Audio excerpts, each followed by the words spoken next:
सूचना केवल हमारे विचार हैं, वित्तीय सलाह नहीं। निर्णय लेने से पहले खुद शोध करें। किसी भी लाभ या हानि के लिए हम उत्तरदायी नहीं हैं। आज हम देख रहे हैं शीला फोम लिमिटेड के 2025-26 Q1 की standalone financial performance. Starting with the sales, पिछले क्वार्टर से सेल्स में 1% का इंक्रीज हुआ है, मगर कंपनी ने पिछले साल के मुकाबले 38% का सेल्स इंक्रीज रिपोर्ट किया। Expenses -2.5% quarter on quarter decrease हो गए हैं, जो साल भर के 38% के राइज के साथ अलाइन करता है। क्वार्टरली एक्सपेंसेस के कंपैरिजन में सेल्स इंक्रीज होना दिखाता है कंपनी ने अच्छा परफॉर्म किया। ईयरली कंपैरिजन दिखाता है कि कंपनी ने इस साल अपनी परफॉर्मेंस में सुधार किया है। ऑपरेटिंग प्रॉफिट, जो पिछले साल के कंपैरिजन में 40% अप हुआ है, quarter on quarter around 46% increase हुआ है। Operating profit margin OPM annual basis पे 0% से इंक्रीज हुआ है और पिछले क्वार्टर के कंपैरिजन में 3% से इंक्रीज हुआ है। एक्सेप्शनल आइटम्स को ऐड करके अदर इनकम पिछले क्वार्टर के कंपैरिजन में -51% गिर गई, बावजूद इसकी ईयरली डिक्लाइन -73.5% हुई है।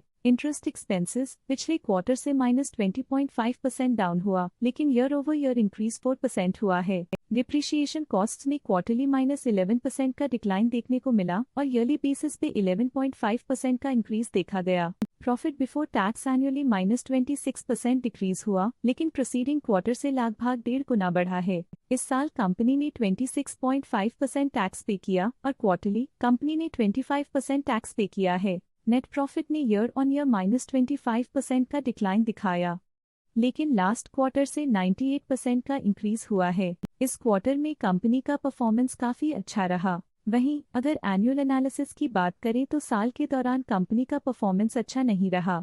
नेगेटिव नेट प्रॉफिट का मतलब है कि कंपनी प्रॉफिट के कंपैरिजन में नुकसान उठा रही है। अर्निंग्स पर शेयर EPS में ईयरली -25% का डिक्रीज देखा गया। साथ ही क्वार्टरली में EPS की अप्रॉक्स 2 गुना की बढ़ोतरी हुई, जो कंपनी की उम्दा परफॉर्मेंस को दिखाता है। इस क्वार्टर में कंपनी का EPS काफी अच्छा रहा।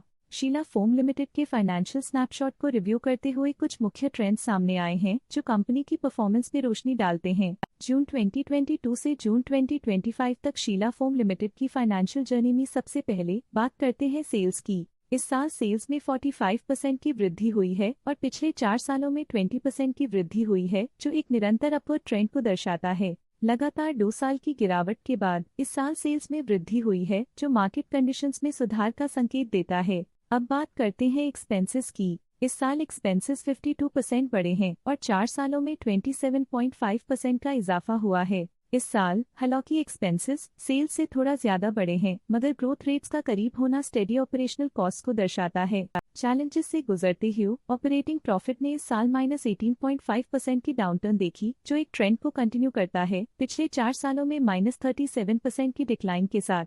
पिछले 3 साल से ऑपरेटिंग प्रॉफिट गिरता जा रहा है, जो जरूरी स्ट्रेटेजिक एडजस्टमेंट्स की इंपॉर्टेंस को दिखाता है।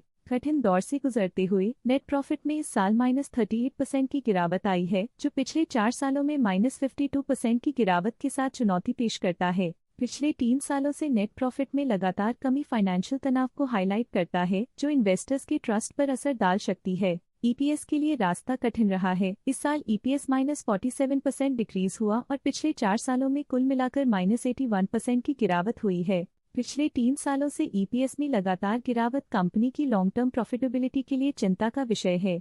चलिए अब बात करते हैं शेयर होल्डिंग पैटर्न की। शीला फोम की शेयर होल्डिंग रिपोर्ट्स कुछ इस प्रकार की हैं, जो अननोन 2025 के तक चलता है। ये रिपोर्ट कंपनी के शेयर्स की डिटेल्ड जानकारी देता है, जिसमें promoters, promoter groups, foreign investors, public investors और सरकारी एंटिटीज शामिल हैं। पब्लिक द्वारा हेल्ड शेयर्स का परसेंटेज 6.91% से इंक्रीज होकर 2025 के में 8.55% तक का इंक्रीज से देखा गया। ये चेंजेस स्टेट है कि पब्लिक की इन्वेस्टमेंट कंपनी में क्वार्टर टू क्वार्टर इंक्रीज हुई है। जब कंपनी के शेयर्स का अधिकतम हिस्सा प्रमोटर्स, FII, DII या गवर्नमेंट के पास होता है, तब ये माना जाता है कि कंपनी मजबूत हाथों में है, जो स्थिरता और मजबूत समर्थन को दर्शाता है और इस मार्केट की स्थिरता बनी रहती है। डोमेस्टिक इंस्टीट्यूशनल इन्वेस्टर की शेयर होल्डिंग में थोड़ा डिक्रीज आया 2025 के से 2025 के में, जो दिखाता है कि डोमेस्टिक इंस्टीट्यूशंस ने अपने स्टेक को -0.04 से डिक्रीज किया है। फॉरेन इंस्टीट्यूशनल इन्वेस्टर्स की शेयर होल्डिंग में थोड़ा डिक्रीज आया 2025 के से 2025 के में, जो दिखाता है कि फॉरेन इंस्टीट्यूशंस ने अपने स्टेक को क्वार्टर टू क्वार्टर -1.6 से डिक्रीज किया है, जिसे पता चलता है कि उन्होंने अपनी इन्वेस्टमेंट्स को पुल बैक किया है। ये था कंपनी का करंट शेयर होल्डिंग पैटर्न। अब नजर डालते हैं शीला फोम के स्टॉक रिकमेंडेशन पे। लॉटस स्टॉक का करंट प्राइस 811.4 रुपीस चल रहा है। ICICI सिक्योरिटीज ने स्टॉक की बाय रिकमेंडेशन दी थी। उन्होंने स्टॉक का टारगेट प्राइस 1150 का अनुमान लगाया था। रिकमेंडेशन के समय स्टॉक का प्राइस 924.25 चल रहा था, जो करंट प्राइस से 34.1% अप है। आज के लिए फाइनेंशियल सेक्टर में इतना ही। देखने के लिए धन्यवाद। स्टॉक लेटेस्ट न्यूज अपडेट के लिए चैनल को सब्सक्राइब करें और वीडियो को लाइक एंड शेयर करें।